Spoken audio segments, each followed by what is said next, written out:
दोस्तों स्वागत है आपका इनसाइट नॉलेज की टॉप डिफेंस और वर्ल्ड अफेयर से जुड़ी खबर में। आज डिफेंस और वर्ल्ड अफेयर से जुड़ी काफी इंटरेस्टिंग खबर निकलकर सामने आ रही है, जिसमें अर्मीनिया के द्वारा एक बार फिर से भारत से एक हथियार की डिमांड की गई है। चीन से बढ़ते टेंशन के बीच में रूस भारत के लिए 2 युद्धपोत भेज रहा है। संयुक्त राष्ट्र की जीडीपी को लेकर एक नई रिपोर्ट सामने आई है, जिसमें भारत ने एक बार फिर से 193 देश को हैरान किया है। इसके अलावा भारत की तरफ से एक बार फिर से एरिया वार्निंग मिसाइल टेस्ट के लिए इशू की गई है और मैं अभी तक कई मिसाइल परीक्षण की नो टाइम वार्निंग के ऊपर वीडियो बनाई है, लेकिन ऐसी नो टाइम वार्निंग मैंने आज तक नहीं देखी। इसके बारे में भी बात करेंगे। सभी खबर काफी इंटरेस्टिंग है, इसीलिए वीडियो को अंत तक जरूर देखिएगा। साथ ही अगर आप हमारे चैनल पर पहली बार आए हैं तो नीचे दिए गए सब्सक्राइब बटन को प्रेस कर बेल आइकन को दबा लें, क्योंकि हम डेली डिफेंस और अंतर्राष्ट्रीय खबरों से जुड़ी न्यूज आपके लिए लेकर आते हैं। तो चलिए अब शुरू करते हैं इस वीडियो को। पहले दोस्तों बात करते हैं रूस से निकल कर आ रही खबर से। आप अपने स्क्रीन पर नवभारत टाइम्स का आर्टिकल देख सकते हैं, जिसमें लिखा हुआ है भारत को जल्द ही महाविनाशक युद्धपोत मिलने वाला है। दरअसल भारतीय नौसेना की ताकत बढ़ाने के लिए 2 जहाज रूस में तैयार किए जा रहे हैं। ये तलवार क्लास के स्टेल्थ फ्रिगेट जहाज है। $2.5 बिलियन की लागत से इन्हें बनाया जा रहा है। पहले शिपयार्ड का नाम आईएनएस त्रिशूल और दूसरे का नाम आईएनएस तमाल है। 2 स्टेल्थ फ्रिगेट में से एक आईएनएस त्रिशूल की स्वीकृति परीक्षण के लिए इंडियन नेवी के लगभग 200 कर्मी इस समय रूस में मौजूद है। अगर सब कुछ ठीक रहा तो पहला जहाज सितंबर के मध्य तक भारत में आ सकता है। वहीं द प्रिंट में छपी रिपोर्ट के अनुसार ये कहा गया है कि दूसरा युद्धपोत अगले साल की शुरुआत में भारत को सौंपा जा सकता है। हालांकि दोनों जहाजों की डिलीवरी मूल रूप से 2022 के अंत में होनी थी, लेकिन कोविड संकट और यूक्रेन युद्ध की शुरुआत के बाद भुगतान न हो पाने के कारण इसमें देरी हुई है। देरी का एक खास कारण यूक्रेन की कंपनी से गैस टरबाइन इंजन की खरीद थी। 2014 में रूस ने क्रीमिया पर कब्जे के बाद यूक्रेन से इंजन आयात करना बंद कर दिया था। भारत की ओर से इसे खरीदकर रूसी शिपयार्ड को दिया जाता था, जिसके लिए यूक्रेन की सहमति की जरूरत थी, लेकिन रूस यूक्रेन युद्ध के बाद ऐसा नहीं हो पा रहा। अब तक तलवार क्लास के 7 युद्धपोत बन चुके हैं, 6 एक्टिव हैं, 4 नए जंगी जहाज बनाए जा रहे हैं, 2 रूस में और 2 भारत में बनेंगे। वहीं पर इन जंगी जहाजों का समुद्र में डिस्प्लेसमेंट 3850 टन है। भारत ने 4 तलवार श्रेणी के जहाजों के लिए रूस के साथ एक इंटर गवर्नमेंटल डील की थी और इस डील पर 2018 में हस्ताक्षर किया गया था। समझौते के मुताबिक 2 जहाज पूरी तरह से रूस में बनेंगे, वहीं 2 जहाज रूस के तकनीकी सहयोग से भारत के गोवा शिपयार्ड में बनाए जाएंगे। यंत्र शिपयार्ड ने 6 तलवार के 6 एक्टिव युद्धपोतों में से 3 का निर्माण किया है। वहीं पर इस युद्धपोतों की खासियतों की बात करें तो ये युद्धपोत समुद्र में 59 किलोमीटर प्रति घंटे की स्पीड से चल सकते हैं। इस युद्धपोत पर 18 अधिकारियों के साथ 180 सैनिक 30 दिन तक समुद्र में तैनात रह सकते हैं। यह एक स्टेल्थ युद्धपोत है,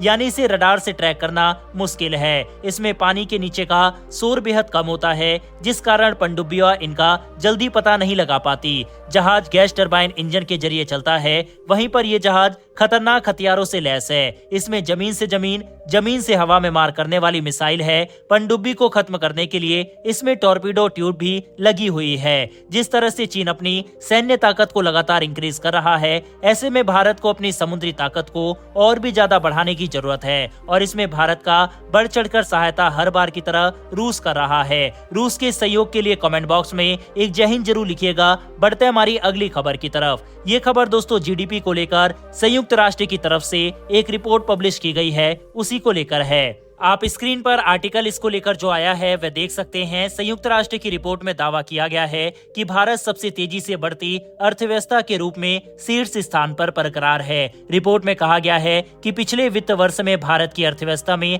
8.8% की वृद्धि हुई है, जो जनवरी के 9% के पूर्वानुमान से थोड़ा कम है। यानी कि जनवरी में संयुक्त राष्ट्र ने अनुमान लगाया था कि भारत की जीडीपी 9% की दर से ग्रो करेगी, लेकिन थोड़ा सा कम 8.8% की दर से ये ग्रो की थी। संयुक्त राष्ट्र के अनुसार चालू वित्त वर्ष के लिए आर्थिक विकास दर 6.4% रहने के अनुमान के साथ भारत सबसे तेजी से बढ़ने वाली प्रमुख अर्थव्यवस्था होगा। संयुक्त राष्ट्र की वैश्विक आर्थिक निगरानी शाखा के प्रमुख हामिद राशिद ने बुधवार को world economic situation and prospects यानी WESP की मध्य वर्ष की रिपोर्ट जारी होने पर कहा, हम उम्मीद करते हैं कि अगले साल निकट अवधि में और 2 साल भारतीय रिकवरी मजबूत रहेगी। रिपोर्ट के अनुसार भारत की ग्रोथ वैश्विक विकास दर के विपरीत है, जो इस वर्ष और अगले वर्ष 3.1% है, लेकिन भारत इसमें भी 6.4% की रेट से ग्रो करेगा। दूसरा सबसे तेजी से बढ़ती अर्थव्यवस्था के रूप में शुमार चीन के इस साल 4.5% और अगले साल 5.2% बढ़ने का अनुमान है। अमेरिका के इस साल 2.6% और अगले साल 1.8% बढ़ने का अनुमान है। यानी कि अभी भी भारत की जीडीपी दुनिया के बाकी देशों से काफी तेज रफ्तार से ग्रो कर रही है, जो कि भारत की इकोनॉमी के लिए काफी अच्छी खबर है। वहीं पर इस रिपोर्ट से काफी इन्वेस्टर भारत में इन्वेस्ट भी करेंगे, जिससे भारत को आने वाले समय में और भी फायदा होगा। बहरहाल बढ़ते हमारी अगली खबर की तरफ। ये खबर दोस्तों भारत के द्वारा एक बार फिर से जारी किए गए नो टाइम वार्निंग को लेकर है। इस नो टाइम वार्निंग के बारे में आगे जानेंगे, लेकिन उससे पहले कल की वीडियो में मैंने आपको बताया था कि भारत ने जो 17 से 19 जुलाई के बीच में परीक्षण करने वाला था उसको टाल दिया था। उस न्यूज को काफी सारे लोगों ने गलत समझ लिया था और कमेंट करके मुझे बोल रहे थे कि भारत मिसाइल परीक्षण करने से क्यों डर रहा है, क्या मोदी चीनी जहाज से डर गए हैं। ऐसे कई कमेंट मेरे पास आए थे, तो मैं आपको बता दूं कि भारत ने उस परीक्षण को रद्द नहीं किया था, भारत ने उसको पोस्टपोन किया था और मैंने आपको बताया था कि वह परीक्षण 24 से 26 जुलाई के बीच में होगा। और परीक्षण को पोस्टपोन करने के पीछे कारण जरूरी नहीं है कि चीन ही हो सकता है, और भी कई कारण इसके पीछे हो सकते हैं। जैसे कि अगर देखा जाए तो चीन का जहाज तो अभी भी मालदीव में पहुंच रहा है, लेकिन उसके बावजूद भारत 5 दिन बाद परीक्षण करने वाला है। खैर, लेटेस्ट नो टाइम वार्निंग की बात करें तो भारत ने 20 जुलाई से 24 जुलाई 2024 तक बंगाल की खाड़ी के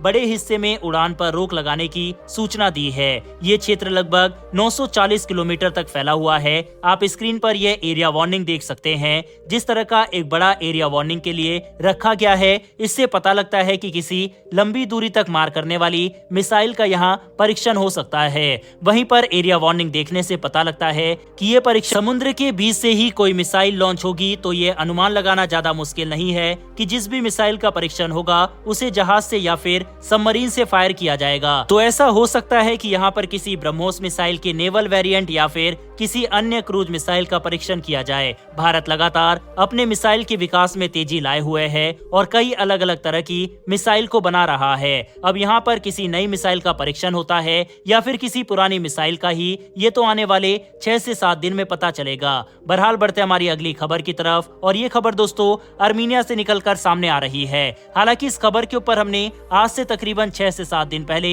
एक वीडियो बनाकर आपको बताया भी था, लेकिन अब एक बार फिर से ये न्यूज काफी ज्यादा चर्चा में आ रही है, क्योंकि आर्मीनियन मीडिया की तरफ से भी इस न्यूज को सर्कुलेट किया जा रहा है। दरअसल हमने आपको बताया था कि अजरबैजान ने इजराइल से लोरा नाम की मिसाइल को खरीदा है। 1600 किलोग्राम वजनी ये मिसाइल 90 से 430 किलोमीटर की रेंज रखती है। यह एक क्वासी बैलिस्टिक मिसाइल है और इसी खतरनाक मिसाइल को आर्मीनिया के खिलाफ अजरबैजान ने तैनात कर दिया है। और अब खबर आ रही है कि इसको काउंटर करने के लिए आर्मीनिया भारत की तरफ देख रहा है। भारत की प्रलय मिसाइल को खरीदने में इस समय आर्मीनिया काफी इंटरेस्ट दिखा रहा है और ये बात खुद इंडियन मीडिया के अलावा आर्मीनियन मीडिया के द्वारा भी कहा जा रहा है। लोरा मिसाइल की तैनाती से आर्मीनिया परेशान है। हालांकि इस मिसाइल का ऑफर इजराइल ने भारत को भी दिया है और भारत के अंदर इसको बनाने को लेकर दोनों देशों के बीच बातचीत भी चल रही है। अब आर्मीनिया की परेशानी का कारण यह है कि 2020 में नागर्नो काराबाख युद्ध के दौरान भी इस मिसाइल का उपयोग आर्मीनिया के खिलाफ अजरबैजान ने